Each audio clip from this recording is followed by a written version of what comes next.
Okay, let's make this simple and useful. Endo farming isn't one size fits all. The best method depends on where you are in the game right now. If you're still clearing the star chart, you'll want something fast and easy that doesn't need rare mods. If you've unlocked Steel Path, your options open up. And if you're in the newest content with high-tier bounties, you can squeeze out even faster bursts of Endo between other goals. While we're here, tell me in the comments what you're using right now for Endo and why. If this helps, a quick like and subscribe really supports the channel. Alright, let's walk through the best methods, why they work, the builds you should bring, and when each one makes sense. Let's start with the one most players hear about first, Vodyanoi on Sedna. Even on the normal star chart version, this arena node is already solid because enemies stream in non-stop and die in a tight space. That's perfect for Endo drops. If you're early to mid-game and you can reach Sedna, you can run Vodyanoi with a basic setup and still see results. Why it works is simple. Constant spawns, short rounds, and quick resets. If your squad kills fast in a small area, Endo will drop in a steady flow. This method becomes even better on the Steel Path version later, but the normal node is a great place to start. For builds on early Vodyanoi, you don't need anything crazy. Korra with Pilfering Strangledome is the classic. A high-range Strangledome groups will group up those enemies in the arena and trap them, allowing you to whipclaw them to death.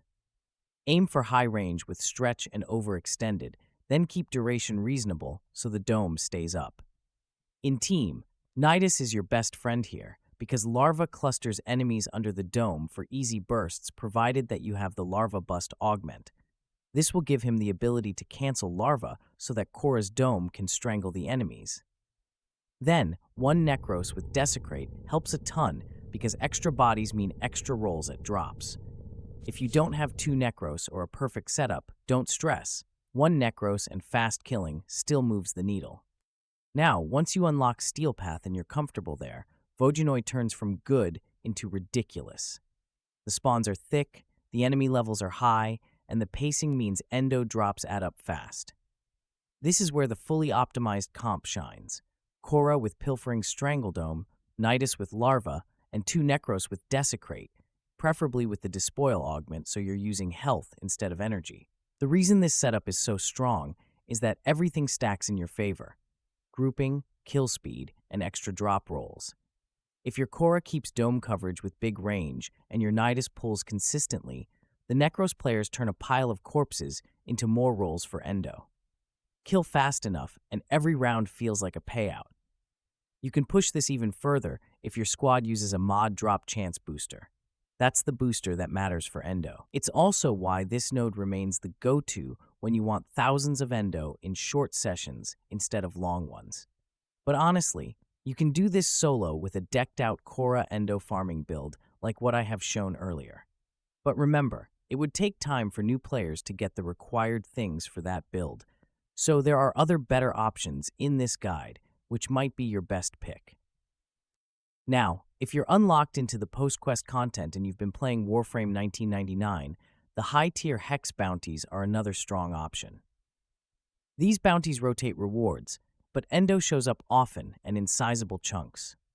They shine because the stages are quick, and you can run them in bursts between other goals like farming arcanes or blueprints. Why they're best for many endgame players is simple. The time to reward is low, and the pathing is familiar once you've done a few loops.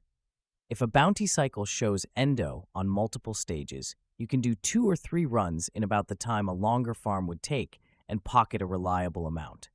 This is perfect when you've already beaten the star chart, you're comfortable in higher level content, and you don't want to sit in one arena for half an hour.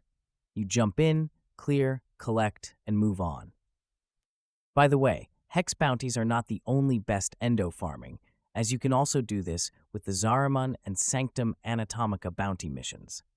They also can reward big Endo at the end of each mission, but Hex bounties have a higher chance to award Endo among all the bounty mission farm in the game.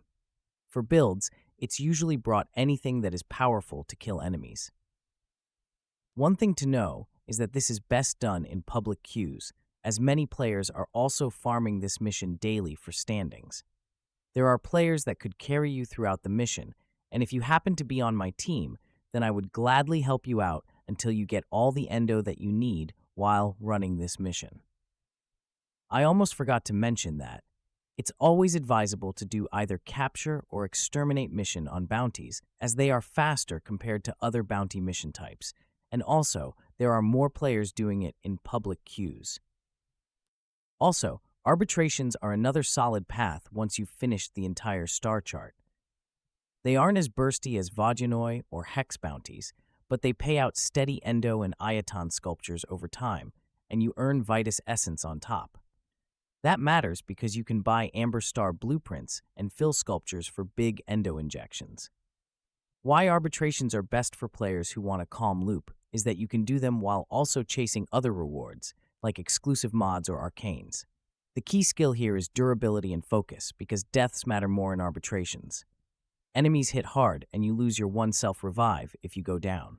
So think reliable clears instead of race.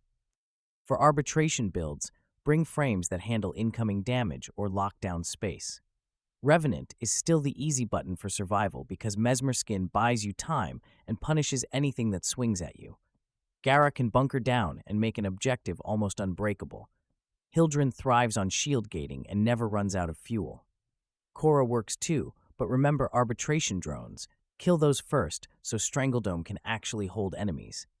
Necros is still useful for extra drop rolls in many endless variants. Just don't let yourself get pinned chasing corpses.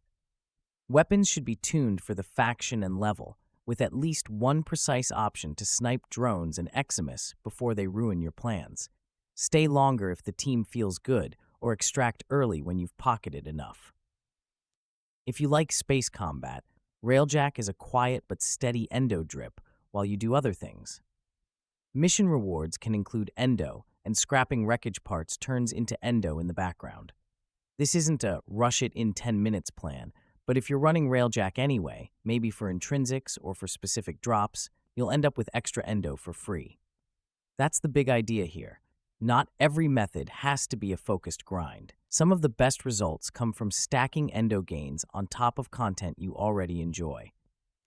Now let's stack a few things you should do daily or weekly, because these are easy wins that people skip. Sorties are a must once you've finished the War Within. The reward pool includes big Endo chunks and Anasa sculptures. You're running 3 missions you'd probably run anyway, and the payout is just there waiting. Maru's Bazaar also has a weekly Iaton hunt. Grab the statue, slot stars, and cash it in. It's simple, and it adds up. Keep an eye on Teshin's Steel Path Honors rotation too. Sometimes you can straight up buy a big Endo bundle with Steel Essence. That's a clean exchange when you're flush on Essence from your regular Steel Path runs. Let's pause and talk boosters, because this is where people trip up. A resource booster won't double Endo drops from enemies. That's not how the currency works. The booster that matters for Endo from kills is the mod drop chance booster. If your squad invests in that, you'll see more Endo dropping during enemy clears. On top of that, double resource boosters will help with Iaton stars you pick up in missions, which you can plug into sculptures for more Endo later. If you want to min-max, run Vodyanoi with a mod drop chance booster, bring 1 or 2 Necros, and keep the kill speed high. If you're doing bounties, just focus on clearing fast and cycle the ones that currently list Endo in the rewards. Here's how I'd match methods to where you are in the game. If you're early and still unlocking planets, focus on Maru's weekly hunt, do your sorties once you can, and dip into Vodyanoi on normal star chart as soon as you reach Sedna. Use whatever crowd control and damage you have.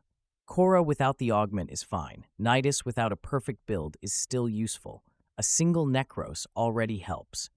If your gear is weak, queue with randoms, and bring a safe frame like Rhino or Revenant so you can stay alive while the squad does the heavy lifting. You'll still leave with more Endo than most other nodes at your level. If you've cleared the star chart and you're stepping into arbitrations, start mixing those into your week. Don't overstay at first. Do safe rotations, collect your Endo and statues, and get out. As your gear and comfort grow, you can stretch your runs. This is where Endo becomes more of a background income. You're there for multiple rewards, and Endo happens alongside them. It's a nice change of pace compared to pure farms. If you've unlocked Steel Path and you want raw speed, build a Vodyanoi squad and get surgical. Korra, Nidus, 2 Necros, a primer, and a strong melee. Then run 5 to 10 minute bursts, extract, and repeat. The consistency here is what makes it king. You don't rely on rotation luck or long timers. You get in, you get paid, you get out. That rhythm makes it the best I have 20 minutes farm in the game for many players. If you're into the Albrecht's Labs scene and you're checking hex bounties often, use them as your Endo sprints. Look for cycles where Endo appears on multiple stages or at higher amounts. Run 2 or 3 back-to-back, and then switch to whatever else you need from that area. The speed of these bounties is the selling point.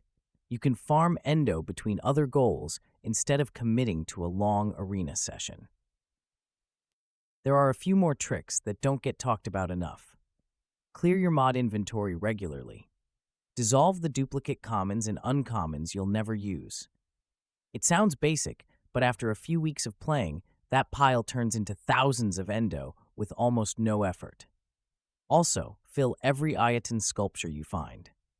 Keep an eye out for stars in normal missions, and if you're already in a loot-friendly frame like Korra or Necros, you'll collect them without thinking. When you're back on your orbiter, trade those sculptures in. It's clean, predictable value. The habit is what matters. Warframe is a game that rewards mixing your goals. Stack your activities so Endo is always coming in, whether you're speedrunning or just chilling with friends. That mindset turns "I need Endo" into "I always have enough Endo," which feels a lot better than sprinting every time you want to level a mod. So, here's the quick recap without the fluff. Early on, normal Vodyanoi is your first real farm because the node is easy to access and the spawns are perfect. As soon as you finish the star chart, add arbitrations for steady Endo plus statues. Once you hit Steel Path, the Vodyanoi comp with Korra, Nidus, and 2 Necros becomes the top burst method for most players. And if you're deep into the latest content, high-tier hex bounties offer fast Endo between other goals, especially when the reward rotation lines up. Along the way, do your sortie, grab Maru's weekly sculpture, scrap railjack parts when you play space, and keep your mod inventory clean. Combine those habits with a smart farm, and you'll never feel stuck when it's time to rank up a build. Alright, your turn. What's your go-to Endo farm today, and what build are you running for it? Drop it in the comments so other players can try it. If this broke things down clearly, hit like and consider subscribing. I'll keep these guides honest, simple, and up to date so you can spend less time searching and more time playing.